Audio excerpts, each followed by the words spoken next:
How many of you guys have been around since 2010? Many in the room? Okay. If you've been around since 2010, since the inception of Global Outreach, then you've probably heard of Selamta before. Fair enough? Yeah. So we aren't going to go into all the nitty-gritty details of our programmatic stuff. Instead, we want to share some stories with you guys so that you can just hear a little bit more from our hearts and a little bit more about really the incredible things that God's been doing in and through Selamta. But we are going to take you on a little bit of a journey, right? It's not just an update. We're going to take you on a little bit of a journey here for just a minute before we get to the current stuff. So Gezahein, by the way, is the whole name. Gezahein. Gezahein, let's share a little bit, just real quick, and each of us can go, but your story's the best, so you start. We're just going to share a little bit about how the Lord brought us each individually into Selamta so that you can see kind of how things have been woven together. Gez, you want to start?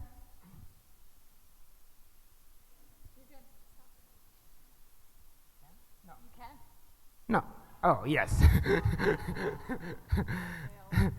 Okay, my name is Gezahein Alamero, and my friend called me Gez, and my family as well. And in the school, they call me G because they can't pronounce my name. But it's fair. I can't pronounce their name too, so yeah. I came in Selamta when I was like 7 to 8 or like that kind of time. I used to live with my mom and my dad, like in a family, but my mom and my dad, they had always like fight and disargue and other like crazy things. So, and one day they divorced, and so I just don't want to live there. So I just moved to the street when I was 6, or like moving to 6. So just to pause for a second. So you were about 6 years old and you ran away. Yes. And then, like, I mean, to speak the truth, I don't know where I have to go. I don't know where I'm going. But, like, I don't want to stay in the house because and I also, by the time, I had a younger sister, but she left with my mom, and she can't go like me because she's very small by the time. And then I live in the street for like almost 2 years. Like, just imagine that, like, somebody 6 years old live in the street without knowing anybody. Like, that's very hard. I mean, by the time, but I mean, God was with me, even if I don't know him, but he know me and he always with me. So he was protecting me from such crazy things, from different, like, even if I can't imagine nowadays, but he was with me, he was protecting me. And the hardest part is when you live in the street, you was treated like trash, like, because, and people thinks like we are their like enemy or something. They always afraid of like the people who live in the street because they think we might be attack them, we are bad or something. But I wasn't like just live because of that purpose. And you forget your identity. You forget, like, even if like you might be forget your name because no one is call you by your name. Like, so it's very hard. Like, just it's very hard. But one Sunday morning after 2 years, I was just walking. 2008. Yes, I was walking to the street, and I just heard my name. It is such a crazy, like, is that my name? Is somebody call me? Like, and when I turn around, that's like my mom and my aunt. That is such a miracle. Like, by the time I was like, I don't have anything, I don't have anybody, but like, in one of Sunday morning, I just met my mom and my dad, and my mom and my aunt, and then I just come to Selamta, and the rest of them are story. Gez's mom had, in the meantime, between the time that they had gotten divorced and Gez was on the street, and they looked for him, and looked and looked and looked. And Addis is a very big, very populous city, and in those years in between, Zenebech, who is Gez's mom, had come, and his little sister Salam had come into Selamta, and Zenebech was one of our first Selamta moms, actually. And Haile Selassie House is one of the first homes that was, one of our first forever family homes that was ever formed. And so after Gez heard his name on the street for the first time in 2 years, he came into Selamta, and from then on had the opportunity to grow up with his sister and his biological mom until he came over here to start college.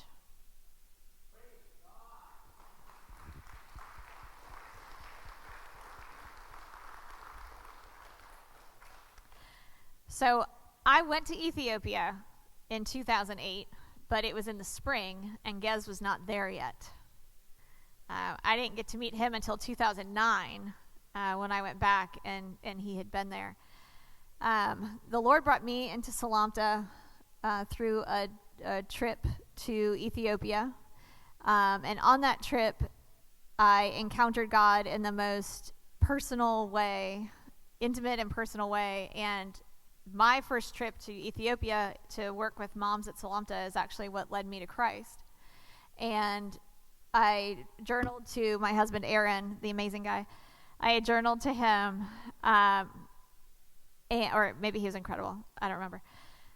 He was incredible. I journaled to him while I was over there and said, when I get home, we've got to figure this out. And so when I got back, we ended up here at Curtis Lake Church. And that was in 2008.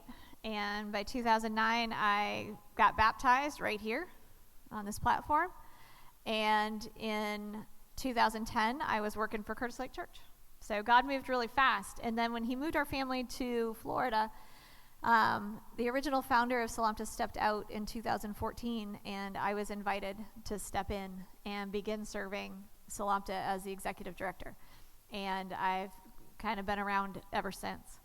But Selamta's been on quite a journey between then and now. And we're going to bring you up to speed on that. But let's figure out how Julia came to be up here with us. Hi, everybody. So I'm Julia. As I said, before kind of stepping into this role, was a physical therapist for 10 years. I first really heard about Selamta in 2018. I came to faith February 26, 2017. And about 2 weeks later, kind of prayed the prayer, Lord, use all of my life for anything, which be careful what you pray for, because he will do it. So I went on my first mission trip with my church in 2017 to Ethiopia. That was just it taught me what it means to be on mission for the Lord, that it can be done anywhere, kind of like the theme here of across the street and around the world. So he really used that time to just help me understand what it means to live a life of mission day to day. In 2018, he brought me back again to the government institutions, the orphanages, to serve children with disabilities. And that's where he really opened my eyes and broke my heart for orphan and vulnerable children. And that was a really hard experience, because all I did was go into the hopelessness of the institutions every day and then leave, and never really knew, I never saw anything like Selamta during that time. And I just cried out, Lord, who is serving these children that you love? And then a couple months later, came back to serve those same children, and happened to stay in the guest house at Selamta. And I was blown away. The difference between the children that I encountered in the institutions and the security, and just the security, the restfulness of our kids. They didn't need my attention. They were kind and smart and funny. So were the other kids, but they weren't that's who they were. They were comfortable in their homes. And it was this total difference between those two. And I was like, oh, I gotta do something with this organization. And so God led me to be a missionary in 2019, to use my gifts and skills of physical therapy to serve our families in that way. And I thought I was going to live there for a really long time. I loved it there. I was learning the language. I was figuring out the minibus system, which anybody who's been there knows that that's like a big deal. Didn't think I'd ever do it when I went in 2017, but here we are. And then the Lord brought me home. I had gotten sick, and then COVID hit. And I was like, why? Like, why, Lord, did you bring me home? And then fast forward to last spring, Marissa called me right after I'd had a job interview for a physical therapy job. My husband and I were moving from the D.C. area, Northern Virginia area, down to Nashville. And I just gotten off an interview and was like, no, that's not it. And Marissa called and said, hey, here's what's going on with Selamta. And I've been praying for the Lord to just reveal to me who he wants to step into this place. And your name came to mind. And I was like, that's funny. But we could look back together. She helped me look back and see just the way the Lord had been weaving this story together to have me step into my current role. So in 2019, as God was waking Julia up to really come to know him and be in relationship with him, the Lord was moving in massive ways in Selamta. And spring of 2017 is actually when Selamta formally declared that we were going to devote ourselves to being a faith-based organization, a Christ-centered organization. And if any of you guys were does anybody remember being at the auction for Africa when all that was going down, and in one night, this church committed $30,000 to Selamta Family Project because it was pretty incredible. It was a good night, people. It was a good night. And it was amazing. And the thing, I can't come back to Curtis Lake enough, because this church body and almost every one of you out here have been such a critical part of Selamta's story, all the way from 2008, even before Global Outreach was created. And we can't thank you enough for that. But in 2017, God was really starting to move a lot of parts and pieces together in extraordinary and new ways. And so as a result of that, we have been able to do some pretty remarkable things for our families. So we had a first generation of Forever Family homes. When Selamta first started, we had 12 homes that were originally established, of which Haile Selassie was one, right? And kind of growing those homes up and into kind of through the life cycle of raising a family, right? How many of us in here have raised a family? You've got kids, you were in a family, right? You know that there's like lots of ups and downs, and there's a whole like crazy life cycle that happens. Our son just graduated, so that's weird. But those things happen in the cycle of raising families. And so in doing that, and especially in transitioning into a faith-based organization, we realized that, without having an emphasis on helping our kids understand who Jesus is and being very purposeful in that, they were missing out on the fullness and the richness of life from a holistic perspective. And so, Gezaheim, can you share a little bit about your personal experience as it relates to kind of this big shift that was happening within Selamta and how that affected you and your family? I mean, I remember when we, on the first generation, on the first time when we came to Selamta, it's not faith-based, and we just, we got food, we eat those things, but about to God, about to life or something, we don't have that kind of point of view or thinking about that one. And so our love also is depend on something, like depend on what we got. Like if somebody gave us something and then that's our something, like just it was depend on that. But when it's changed, so we start to know more about God, and we start to know more about what's love mean for real, like real love mean. So just yeah, we was loving peoples, but like it wasn't like this way. And God is like, and knowing God is, it will give you another more opportunity, and it will help us to love each other and to care about each other much more, even if we do before. But like now, I mean, it help us to care about more, and also it gave us a time to sit together and to talk about Bible, to share Bible, and that's much more give us some feeling like, okay, we have really hope, like, and that's such a good things.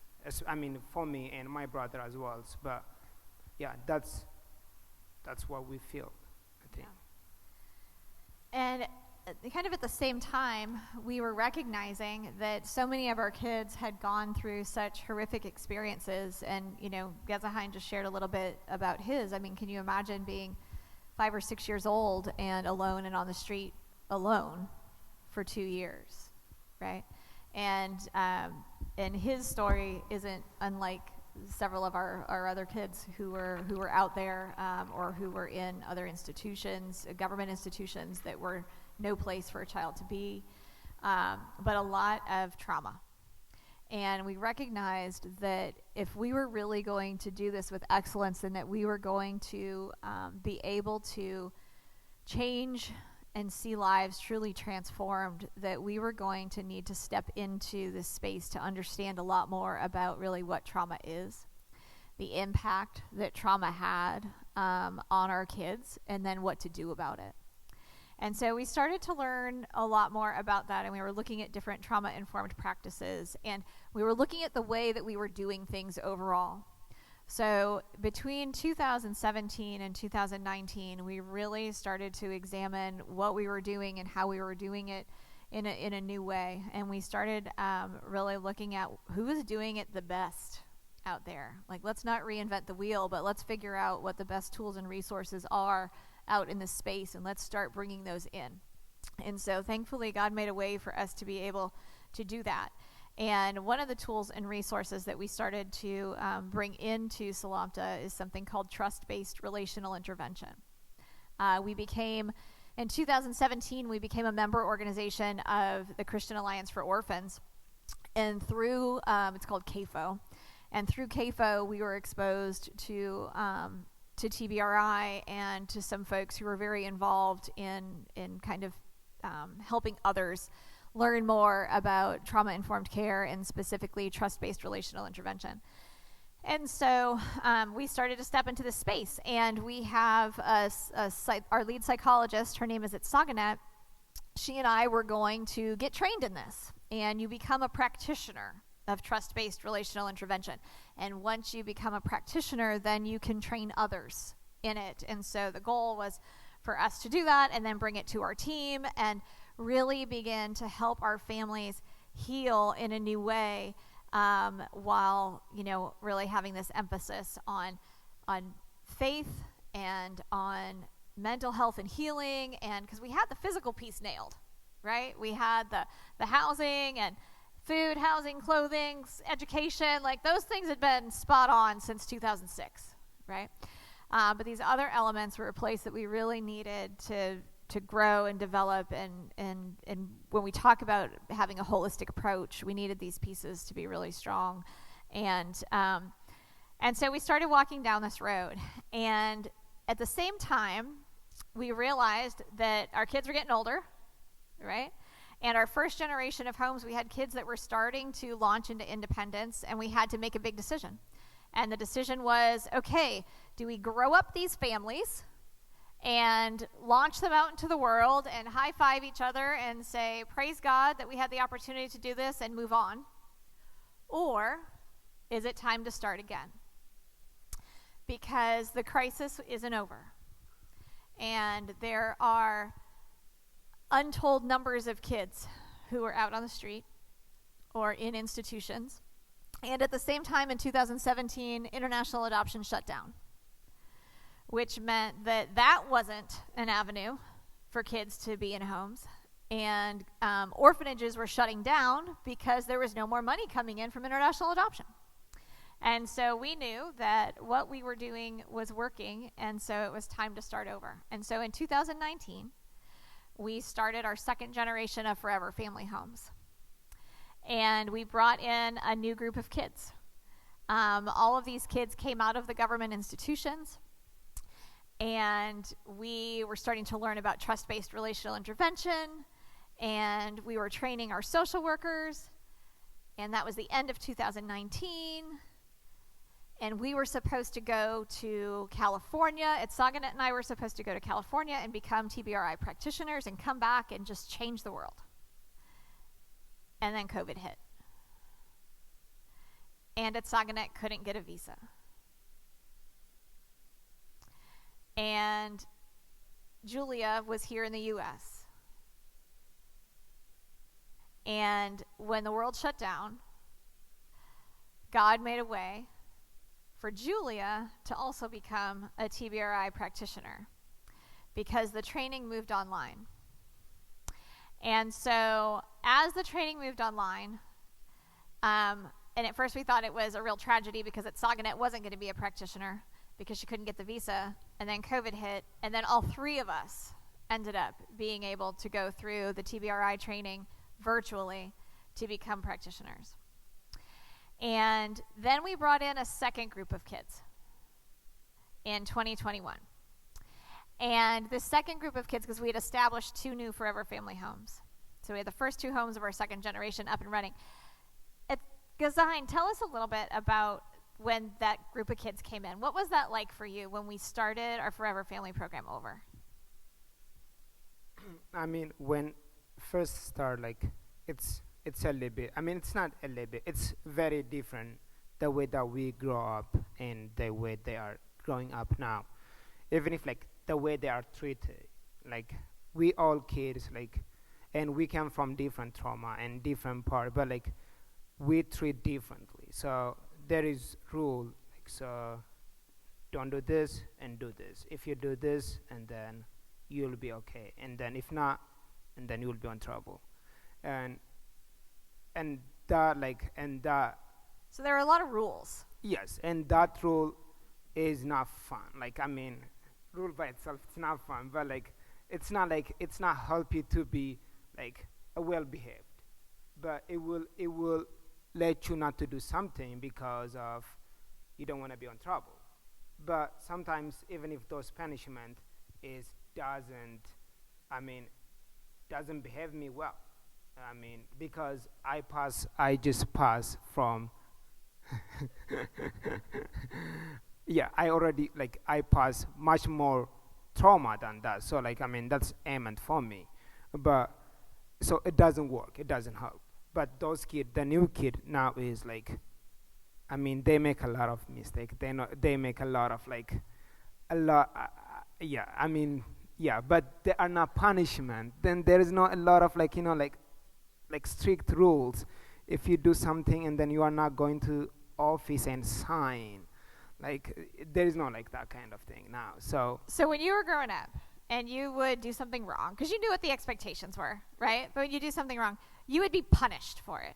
You would have to go sign a piece of paper that said, I've been bad, right? And it would go in your file, and there were punishments, but it didn't teach you anything, right? You had been through enough, like, having to sign this paper and, like, being in trouble.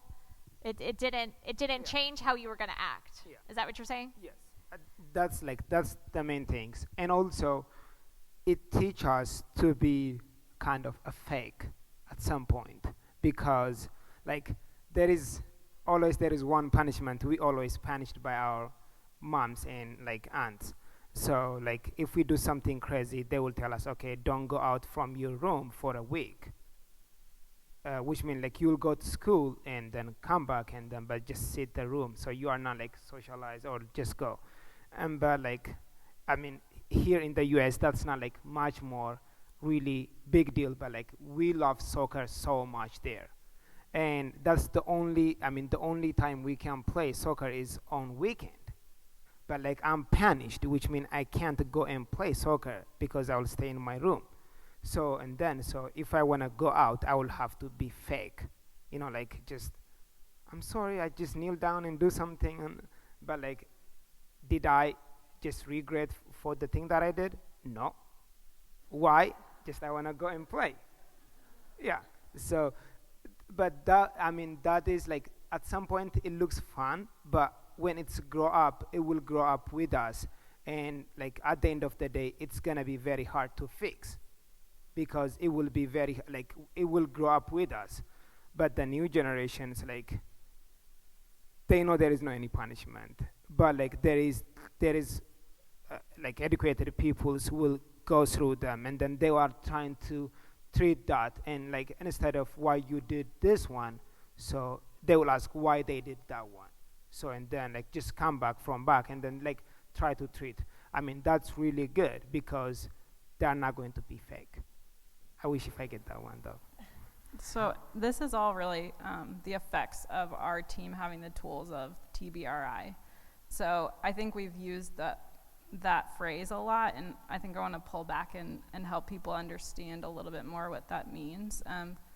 It's an approach, honestly, to just doing healthy relationships. And children, all of us, if you think about it, if you had relational trauma, the only way to heal relational trauma is through healthy relationships.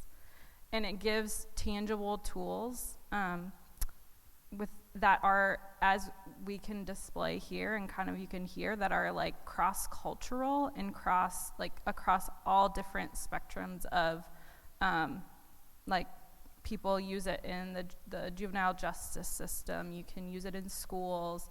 I use it with my husband. It can be used everywhere.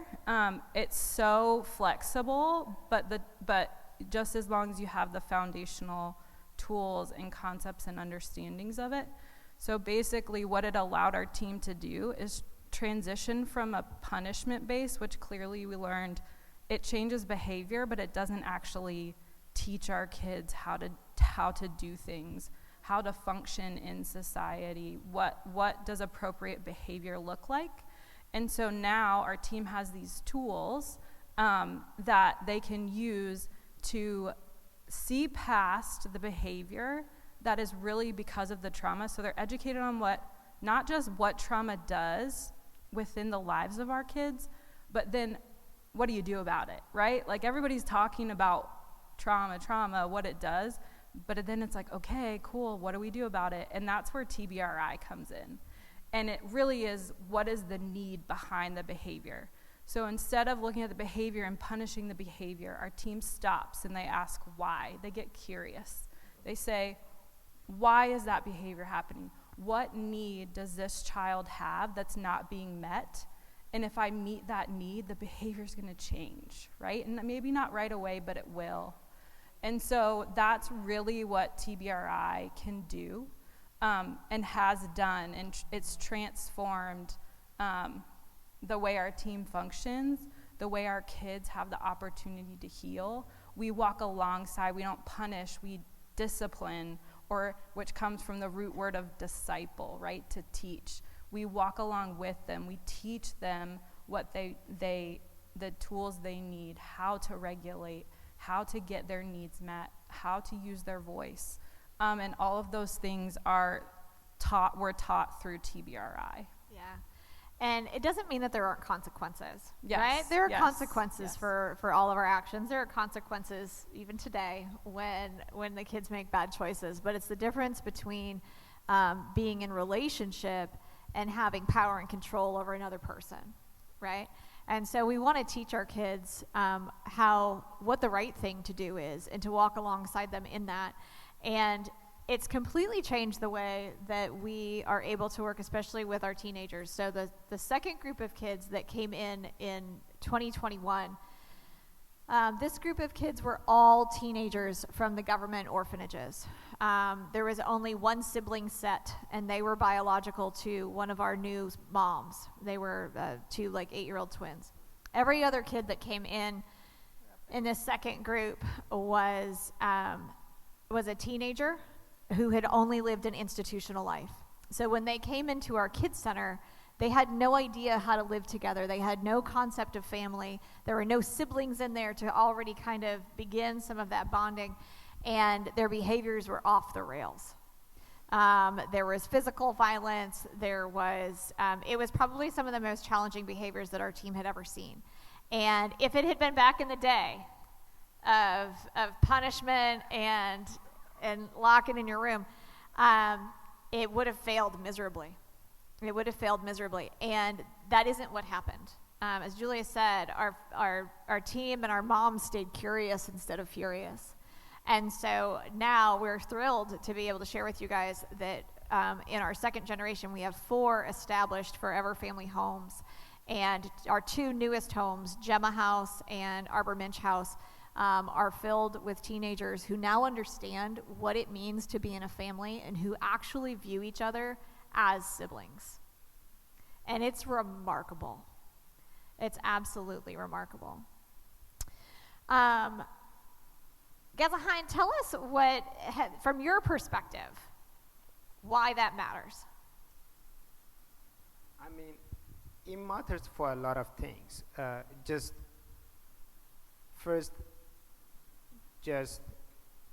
being with a family is like, instead of this orphanage and a family, is like when you are in a family, always you will be support each other.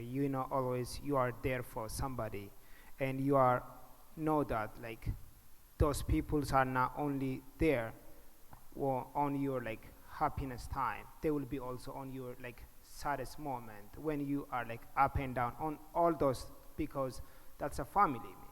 So that will help you.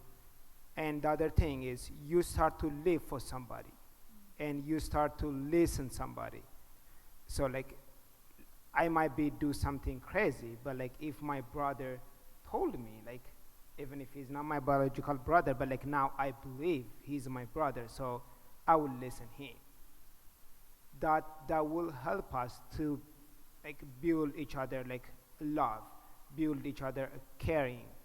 And that also help us to know Jesus more, because Jesus always on his disciple, he always teaches about family and the way that he grew up, and also the way that he want to grow up us, because we are his family and we are so in that. So it will help a lot. Speaking of family, Julia, can you give everyone just a brief update on how our families have grown? So not only do we currently have 12 Forever Family homes, 8 that are from our first generation, 4 that are from our second generation. But what else has happened over the last couple of years? Yeah, so like Marissa said, we have 12 Forever Families now, which is amazing. Out of those 12 Forever Families, 45 of our kids have launched into independence. 45, which means they're living on their own. Many are in healthy marriages. All of them are employed. We have 20 grandchildren now within Selamta. And those children, because they grew up in a stable, loving family that was modeled for them, now they have healthy marriages. And those young babies will grow up with their parents in healthy families. And so just kind of seeing the beginning of that generational brokenness stopping with these new families that are formed. I'm trying to think, is that all of? And then, yeah.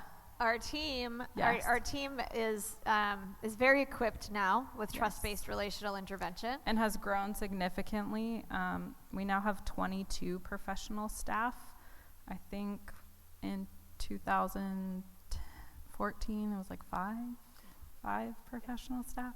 Yes. And Yes, so it now, was. and including 2 spiritual developers. And I know, we were talking last night, he just shared his heart about how our second generation is getting an opportunity to really be discipled by our amazing, wonderful, incredible Ethiopian director, Tamrat, who's a faithful man of God, but of the other men within our organization, and intentionally these two spiritual developers who can walk into the family homes, open up the Bible, and just share God's word, teach God's word in a way that our first generation really in the beginning didn't get the opportunity to have.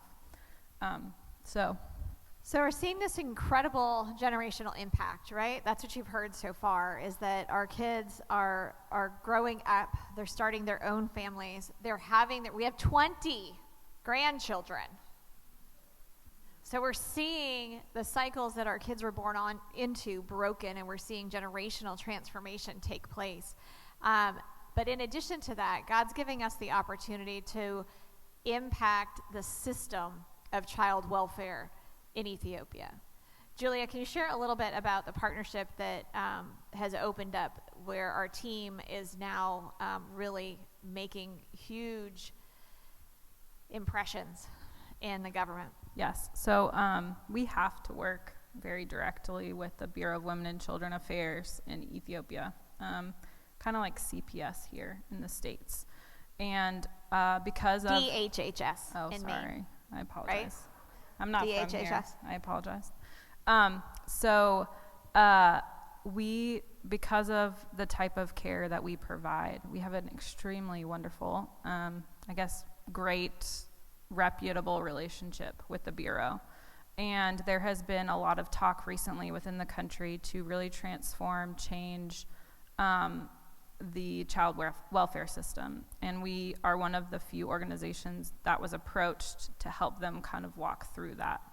On top of that, because of that reputation, we were also given the opportunity with our partners, All God's Children International and Texas Christian University, which is where TBRI comes out of, to provide TBRI training to Ethiopia. We actually, and because at Seganet, our lead psychologist became a TBRI practitioner because God made a way through COVID in 2020, she is only one, I believe, of 3 TBRI practitioners in the country. And so she, along with the other 2 from AGCI, provided a really small, brief training, similar to the one that's going to be this Saturday that everybody should attend.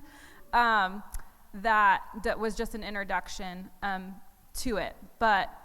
And at that, there was 350 people there, all Ethiopian from all different places: the police department, the Ministry of Education, the Ministry of Finance, the Bureau of Women and Children, and then along with other organizations. But leaders within the government were sitting in the seats hearing about trust-based relational intervention in Ethiopia. And this November, we will be partnering with All God's Children and TCU to bring an actual practitionership training to Ethiopia, and partly to Africa, some of the other African countries. Some people will get to come in because the biggest barrier for them is that 5-day in-person training, that it's really difficult to get a visa into the United States. So at Seganet, we'll be one of the main presenters, and our team will be really on the grounds just helping run that. And that is coming in at this time when the child welfare system is changing. And so it's this opportunity to bring this amazing approach to be part of the foundation of how children will be served on a government level moving forward in Ethiopia. Gezahein, what does it mean to you as a Selamta kid, right, who grew up as part of Selamta? By the way, not all of our kids triple major in the U.S. to become orthopedic surgeons. He's a little bit of an anomaly, but it's incredible. God has had a plan for this young man since the beginning of time, actually. Gaz, tell us, as from your perspective as someone who's grown up at Selamta, why does it matter that we made these changes in the way that we did, and where Selamta's at today? Why does it matter? I mean, it mattered like because as we start first, like we pass with more than enough trauma. So those like I don't think we have another space for that because and then at some point and then if it is above that and a lot of things come like a lot of like things that we don't want to see not only about the Salamtan kid but like people like kids like live in the street as well like a lot of nowadays a lot of kids are start to suicide in themselves because of those trauma because those things are coming up and then at some point you can't handle them like there is all we have some limit after that and then we can explode so like that so it will help us to just cool down it will help us to be like more so now instead of somebody always tell me things that I have to do now somebody will sit and listen me and that will help just to talk and there is sometimes it's very important to talk and then that will go out through talk and there is a people who can help me so I mean I wish if we got that opportunity by the time because it will help us from like different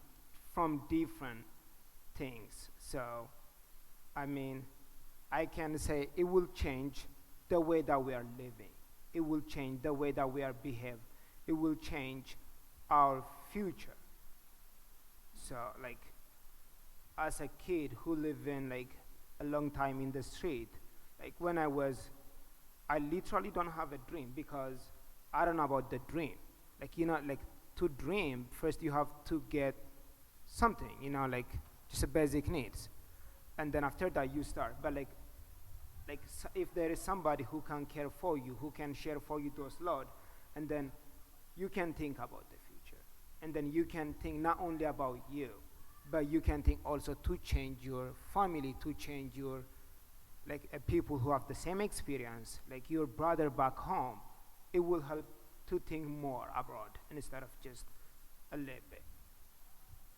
By the way, speaking about your brother back home, Gezahein tutors his brothers and sisters at Selamta from the U.S. while he's triple majoring with a minor in international development because he's got all the free time. And it's an 8-hour time difference. And he's an RA. So there's that. So talk about somebody who truly invests and listens and loves well. I don't know that we could have a better representation of that than Gezahein being here. I can say this because of love. That's like the beginning when we say like, if you know what's love mean, and then if you know what's a family mean, and then like to speak the truth, could I do this one for all peoples? No, I don't think.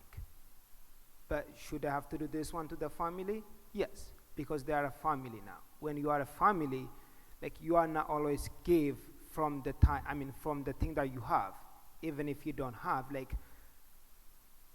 tutoring those, my brother and sister back home, is not only just sacrificing my time, but also I will sacrifice my sleeping time because we have 8-hour different. So, like I will tutor them like 3 a.m. in the morning or 2 a.m. so I don't have to sleep. And we don't have the same curriculum. We don't have the same like learning system. So I have to sit and change in that one and then, okay, what they are studying now there. But this all because of we're a family. Like that's because of, like no one has told me to do that. Like no one is like forced me to do that. But my mentor or my brain like, okay, I have to do because somebody did it for me. Yeah. And then like that's like the way that we can share. And you know it much more. Sharing is caring, you know? So So in this last year, we made some really big decisions over the last 12 months about how we were going to move forward organizationally.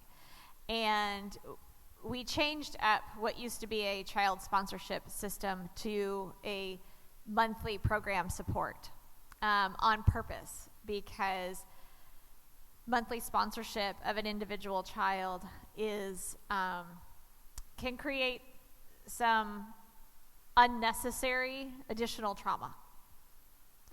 And so we made a very conscious decision to change that.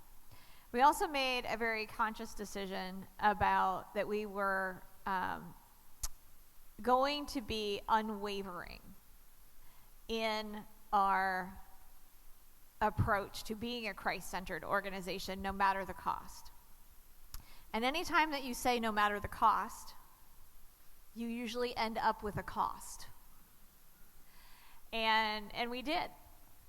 And we had partners who had walked with us for quite a long time, but in this season, we lost about $80,000 in financial support.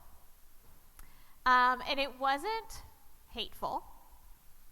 It wasn't overt, but it was a reality.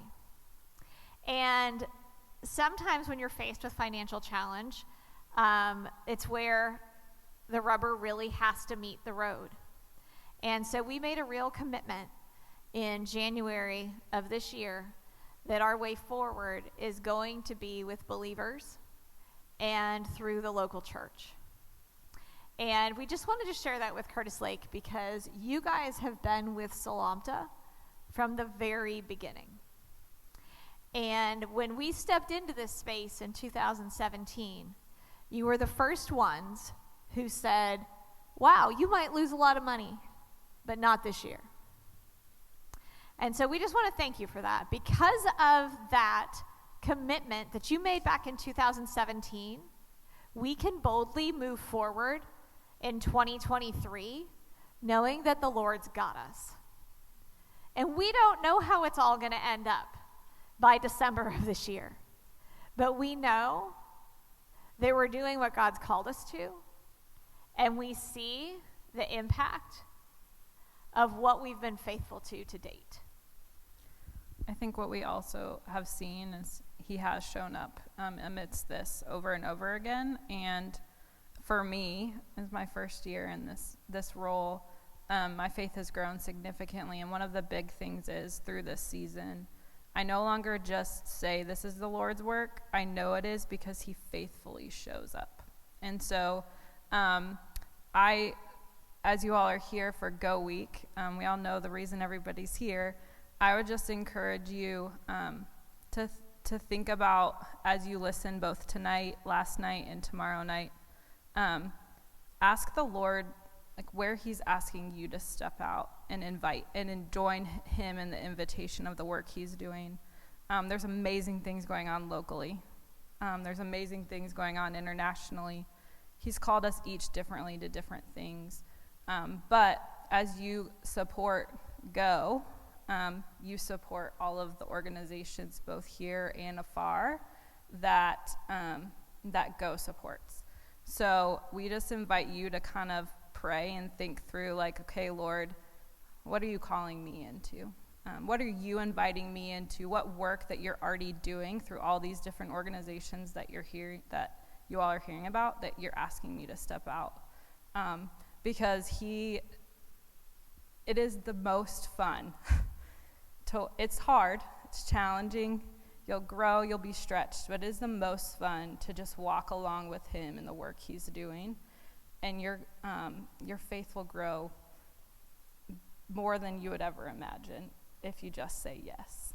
So I think the other plug I wanted to also plug is we have talked a lot about what TBRI looks like for us in our team in Ethiopia. But I think after last night, if you were here, I'm sure tomorrow night when people share, trauma is not just in Ethiopia. It's here too. It's in the other international organizations that Go supports. And TBRI can really be used, the principles can be used in any setting. And even if you're like, well, I don't have trauma, like, it's just healthy relationships. And so I really, really encourage, if you haven't signed up, it's life-changing. It's And really listen, I know Sharon said that registration closed on Sunday. Totally throwing Sharon under the bus. But she did. We're going to break the rule. You can still register. You can still register. So if you haven't yet, you can still register. And Sharon's going to be okay with it. I promise. And you'll walk away, one, with new tools. You'll also walk away understanding why you do certain things. I think that's the coolest, is like, there's times when, like, you're all probably already doing TBRI stuff, you just don't know why. You're going to walk away and be like, oh, that's why I do that. Now I really understand why I do that. Anyway, just wanted to shamefully plug that. Guys, you got anything else to share as we close out? No, I just want to say thank you for everybody that you guys doing. Is not like just just helping somebody to fulfill their belly, but also their mental, their health, their family, and at some point it will be generation, and then that will help. And instead of just always depend on something, and then those people, like, we will be one day, we can step by ourselves, and we will be helping others too. So you guys are just building on generation. So I always just want to say thank you. And I just imagine sometimes if you guys wasn't support like us, me and my brother and my family, I don't think we can be on this point, on this time. So I know God's like put on your brain or whatever, but still we want to thank you.